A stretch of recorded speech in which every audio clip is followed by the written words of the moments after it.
Very shortly, just because we were enforced to talk to the media.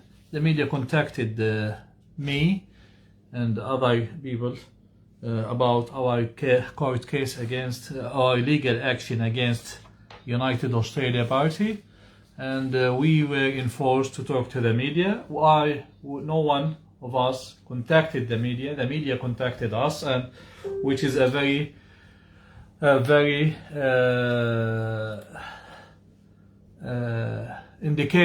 indication that this legal action will attract a lot of media when it will start soon.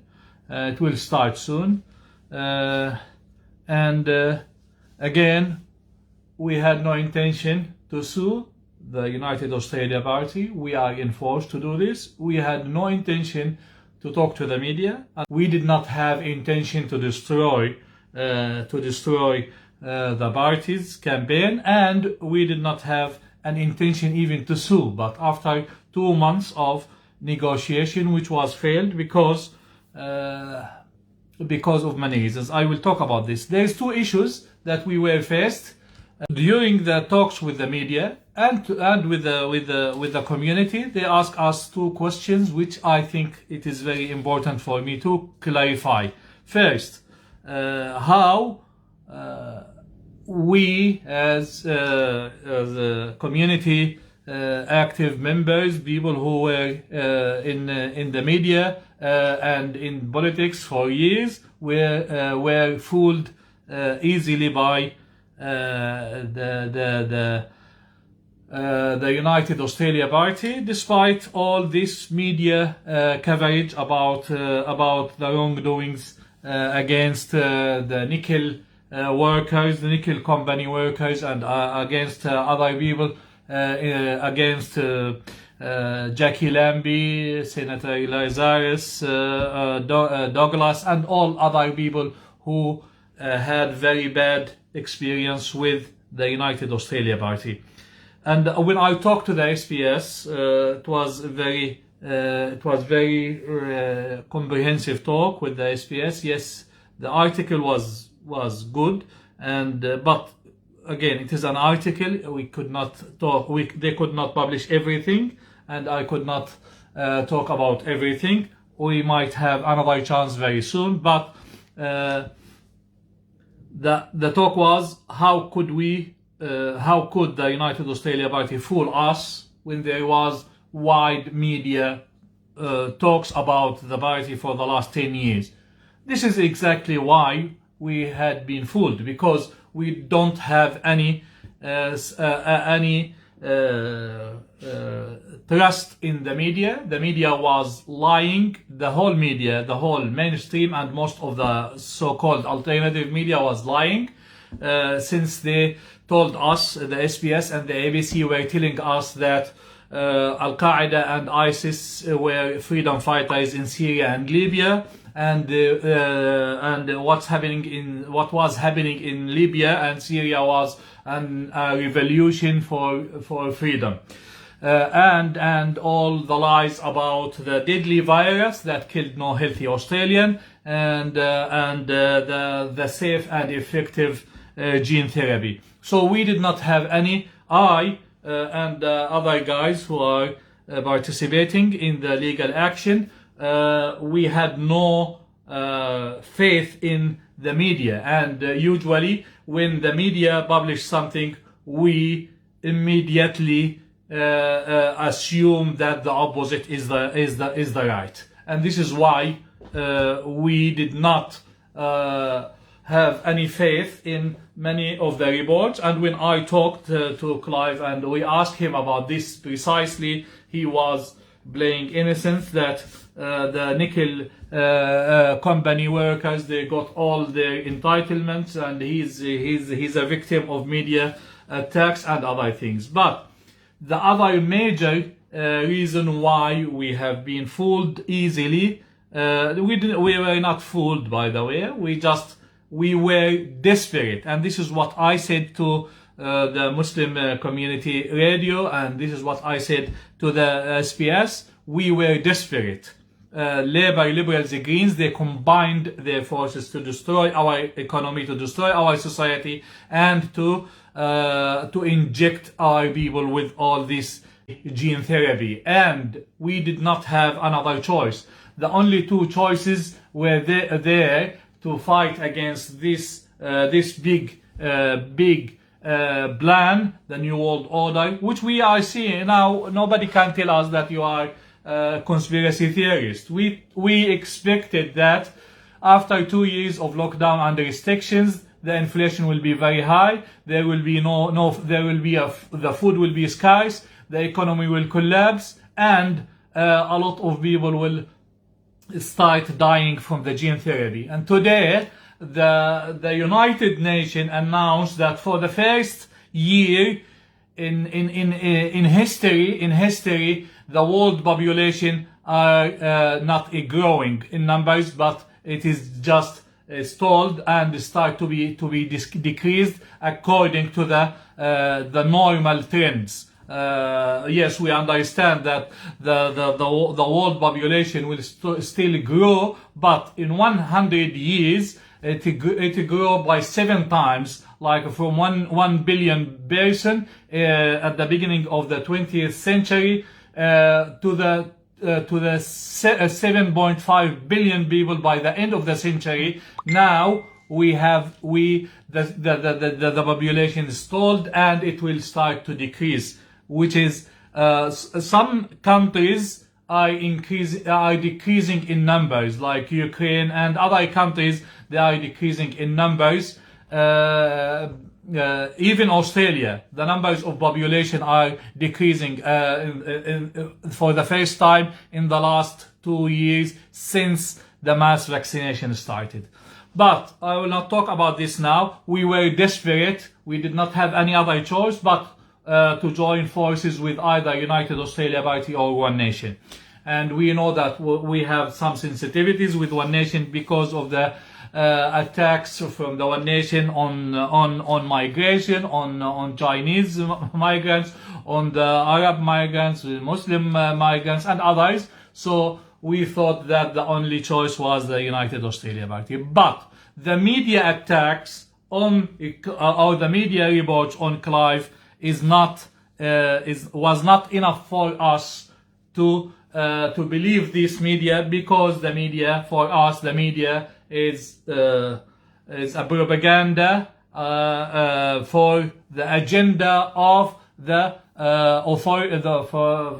hidden forces. So we don't take. Usually, I watch the news every day, all news, SBS, ABC, and some channels, Channel 7, Channel 9, and immediately whatever they're telling us, I take this as a lie, and then I start to discuss about it.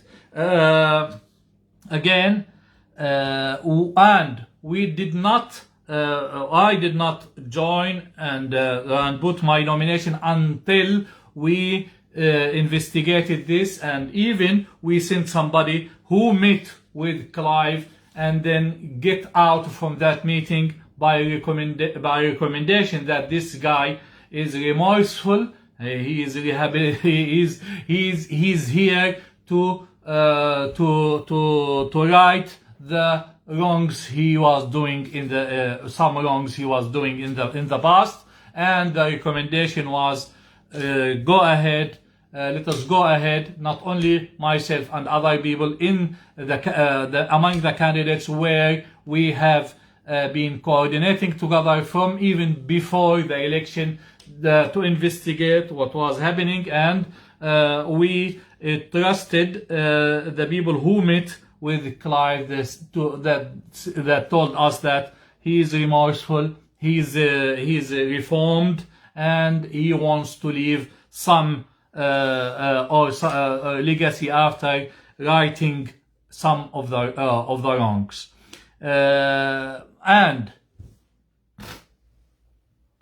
I mean, even with all his problems, all problems, it is not as the problems of the Labour, Liberals, and the Greens. The Labour and Liberals and the Greens are responsible for destroying our our society, destroying the health of our nation, and sending the society into total bankruptcy. And soon you will see that all this this devastating effect of the policy that was adopted, combined by Labour, Liberals and the Greens, enforcing us into lockdowns, which affected the mental health of the nation, which affected our food security, affected our employment security, and affected the security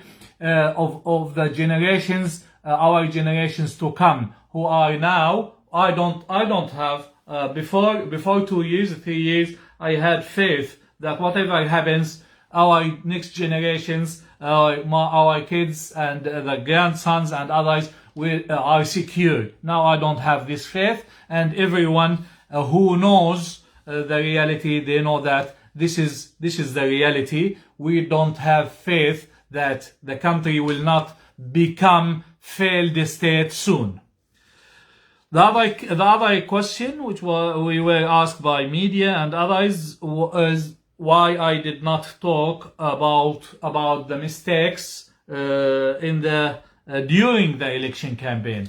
Because during the election campaign, from day one, it was very clear that we have chaos. This is not a party. The United Australia Party was not a party. There was no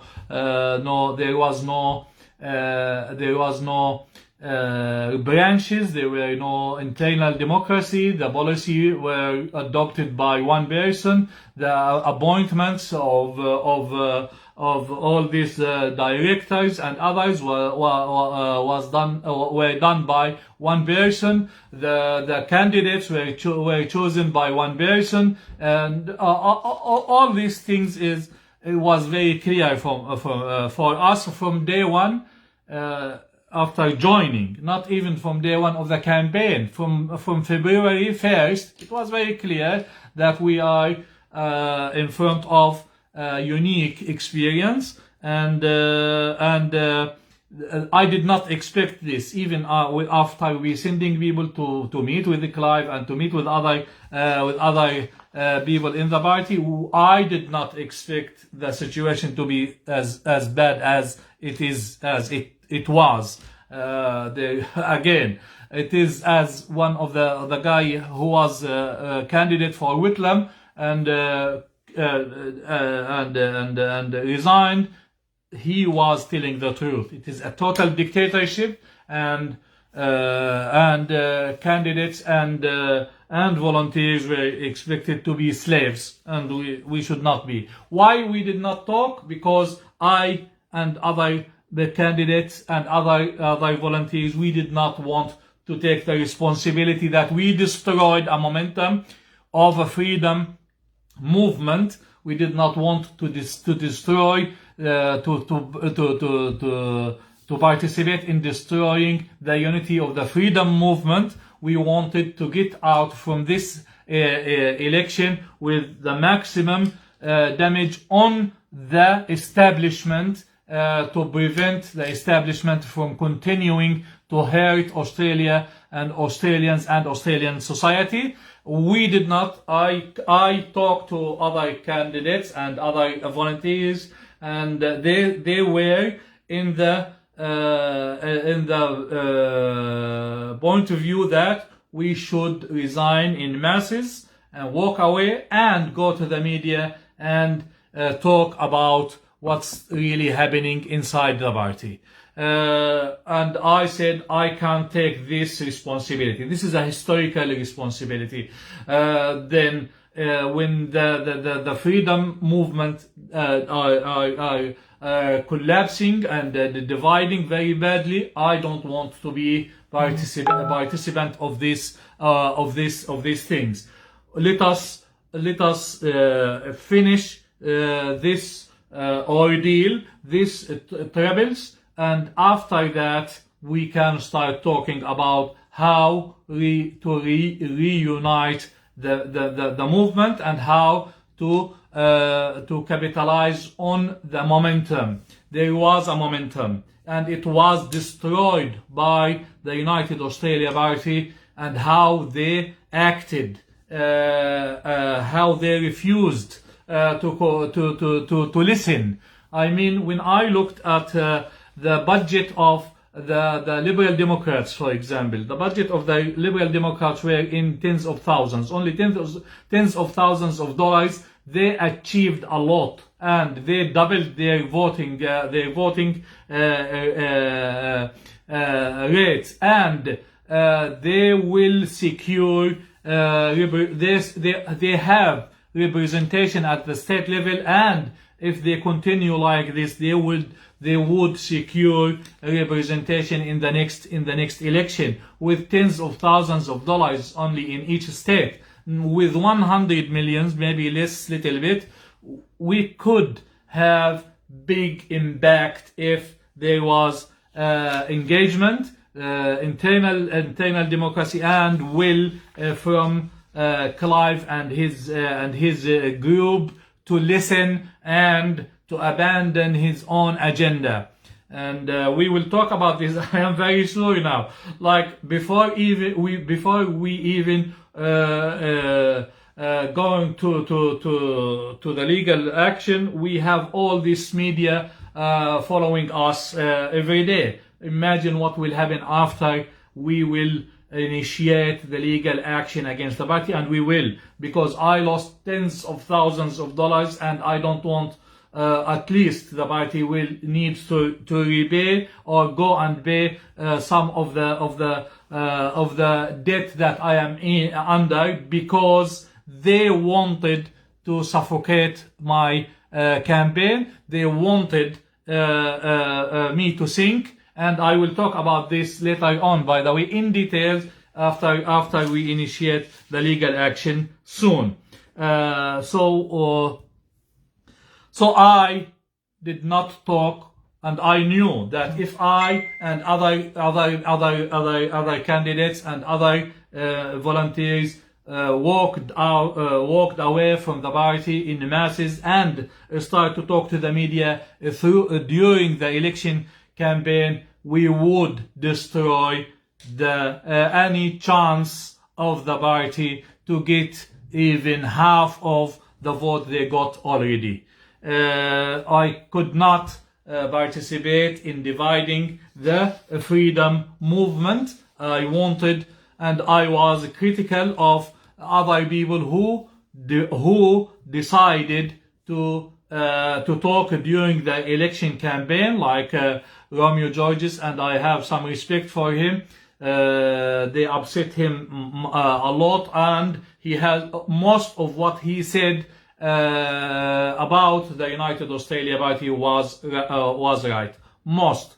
The same with Monica Smith and others who broke their silence during the election. But I criticized them because it was not the time for division. It was not the time for division. At least we have now some senators who believe in fighting against the mandates, against the financial distraction and the New World Order plan. I could have destroyed totally, because I am from inside. I am not like Romeo Georges, not like Simeon Boykov or Monica Smith. I was inside to the last minute, and I could, a week before the election, could destroy, if I broke my silence and walked away from the party, I could have destroyed any chance for the party to win even half of the votes they got at the end. It is not it was not my intention. I went into this with good intention, with goodwill, that the freedom movement should unite despite all our differences, despite all our ideas, our thoughts, our beliefs, our religions, our ethnicities, whatever. We are all in this both together, and we need to stop thinking this by the Liberal Labour Greens.